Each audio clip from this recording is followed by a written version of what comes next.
एक बार की बात है, भरतपुर नाम के गांव में लोग बड़ी ही हंसी खुशी रह रहे थे। होली का त्योहार नजदीक ही था, तो बस सब उसी की तैयारियों में व्यस्त थे। उसी गांव में एक परिवार रहता था जिसमें किशन, उसकी पत्नी लता और उनकी बेटी आरती भी रहते थे।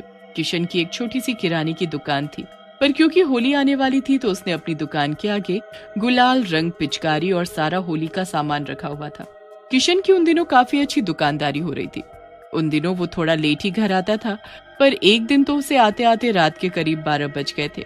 आज तो बहुत ही लेट हो गया। अब बच्चे तो मुझसे बहुत ही गुस्सा हो जाएंगे। उन्होंने बोला था कि आज जल्दी आ जाना। अब मैं क्या करूं? एक काम करता हूं, बच्चों के लिए गुलाल और गुब्बारे ले चलता हूं, बच्चे खुश हो जाएंगे। बस फिर किशन बच्चों के लिए गुलाल और गुब्बारे रख लेता है। उसके बाद वो खेतों की तरफ से घर आने लगता है ताकि वो जल्दी घर पहुंच सके। रास्ते में उसे एक चौराहा मिलता है। उस चौराहे पर एक मटका, गुलाल, एक काली गुड़िया और बड़ी अजीब अजीब सी चीजें रखी होती हैं। किशन उस पर ध्यान नहीं देता और उसके ऊपर से निकल जाता है। किशन का पैर सीधा उस गुड़िया के ऊपर पड़ता है। किशन तो आगे निकल जाता है, पर उस गुड़िया से एक अजीब सा धुआं निकलता है। धुआं उठने के बाद उसमें से एक चुड़ैल निकल कर आती है। मैं आजाद हो गई, मैं आजाद हो गई। चुड़ैल उस गुड़िया से आजाद होकर बड़ी खुश हो रही होती है। फिर उसे अपने सामने किशन जाता हुआ दिखता है, जिसके हाथ में गुलाल की थैली होती है। गुलाल, रंग, अरे वाह, मजा आ गया। इस बार मैं भी होली खेलूंगी। चुड़ैल रंग गुलाल देखकर बड़ी ही खुश हो जाती है। वो चुपके से किशन की थैली से सारा गुलाल निकाल लेती है। फिर वो उसको खोलकर हवा में पागलों की तरह उड़ाने लगती है। उसके बाद वो बचा हुआ गुलाल अपने मुंह पर मल लेती है। होली, होली, मैं मनाऊंगी अब होली। उस रात चुड़ैल अपने मुंह पर रंग गुलाल लगाकर किशन के पीछे पीछे लग जाती है। जब किशन घर पहुंचता है तो वो भी उसके घर तक आ जाती है। अब घर पहुंचकर किशन थैली में से बच्चों को गुलाल निकाल कर देने लगता है, तो उसे थैली में कुछ मिलता ही नहीं है। अरे, मैंने तो खुद अपने हाथों से इस थैली में गुलाल रखा था, कहाँ चला गया? अरे, क्या पता कहीं रास्ते में गिर गया हो। किशन और उसका परिवार सो जाता है और रात को चुड़ैल उसके ही घर में घुसी होती है। वहाँ उसको रसोई में बहुत सारी गुजिया रखी हुई मिलती है। अरे वाह, गुजिया, वो भी इतनी सारी, मेरे तो मजे ही आ गए।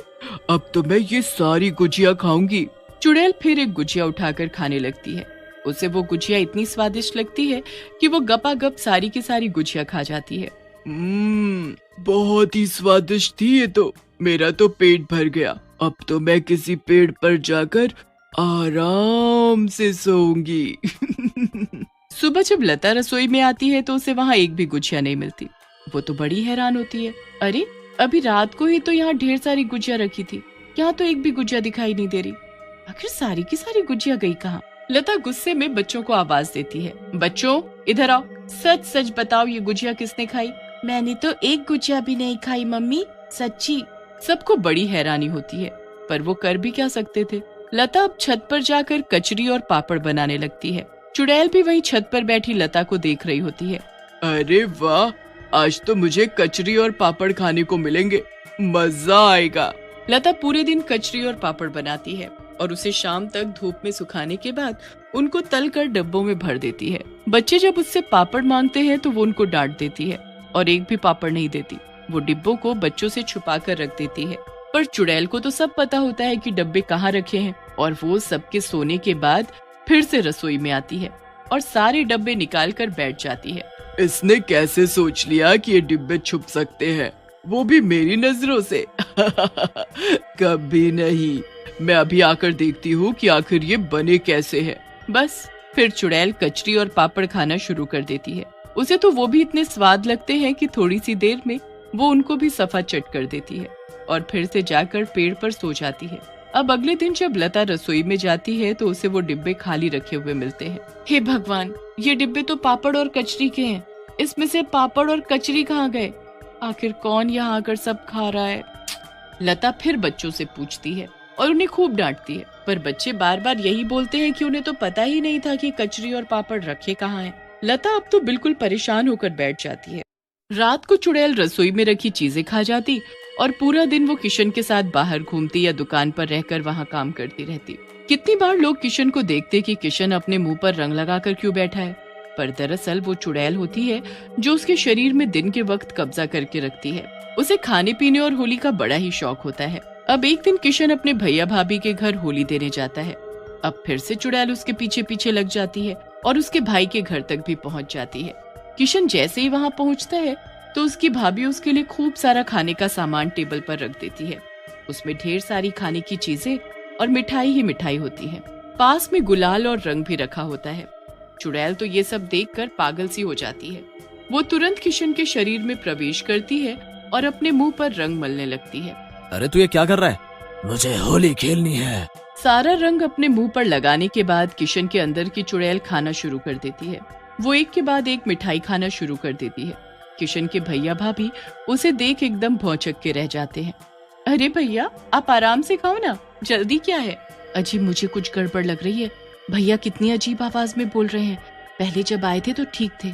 किशन सारा कुछ खाकर खत्म कर देता है और बिना कुछ बोले वहाँ से चल देता है। उसके भैया भाभी भी डर के मारे कुछ नहीं बोलते। ये बात हमें लता को बतानी होगी। किशन का बड़ा भाई उसके पीछे पीछे जाता है। पूरे रास्ते वो उसके ऊपर नजर रखता है। किशन रास्ते में रुककर कुछ लोगों को देखने लगता है जो होली खेल रहे होते हैं और फिर उनके साथ पागलों की तरह होली खेलने लगता है। किशन के भाई को कुछ समझ नहीं आता। वो जल्दी से उसके घर पहुंचता है और लता को सारी बात बताता है। भैया, वो यहाँ भी अजीब सा बर्ताव कर रहे हैं। बच्चों को खेलने नहीं देते और उनके गुब्बारे खुद मारने लगते हैं। सारा गुलाल और रंग खुद पर मलने लगते हैं। किशन पर किसी भूत चुड़ैल का वास है। हमें ऐसे कहीं दिखाना होगा जल्दी, वरना एक बार होली का दहन हो गया तो इससे पीछा छुड़ाना मुश्किल हो जाएगा। बस जैसे ही किशन घर आता है वो उससे पहले एक तांत्रिक को घर बुलाकर रखते हैं जो घर में सारी तैयारी करके रखता है। ये सब क्या है? ये किसने किया? कौन है तू?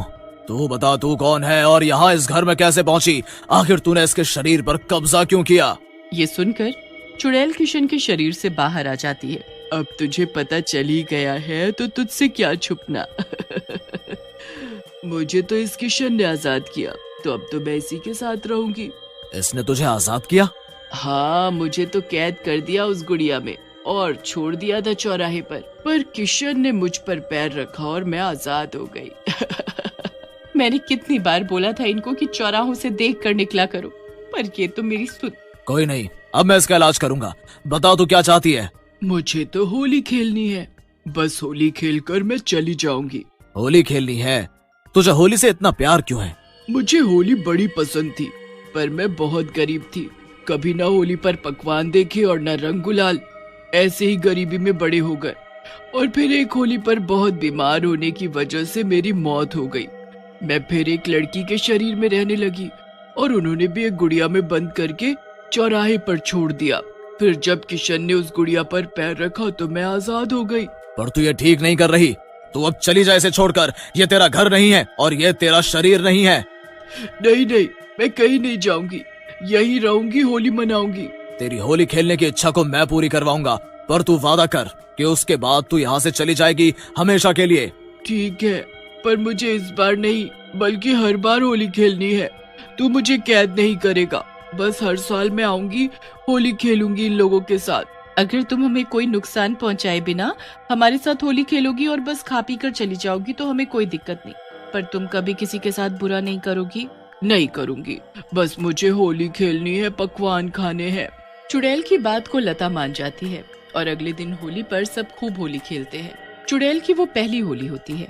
इतने सारे रंग, इतना सारा गुलाल, पिचकारी, गुब्बारे और ढेर सारे पकवान। चुड़ैल ये सब देखकर बड़ी ही खुश होती है। वो लता, किशन और बच्चों के साथ खूब होली खेलती है। ये मेरी पहली होली है। आज मैं बहुत खुश हूँ। बस तुम चुपके से मेरी गुजिया और कचरी मत खा जाना। हाँ। नहीं, मैं सबके साथ ही खाऊंगी। सब लोग हंसने लगते हैं। चुड़ैल की होली खेलने की इच्छा पूरी हो ही जाती है। फिर वो हर साल आती है और किशन, लता और बच्चों के साथ होली खेलकर चली जाती है।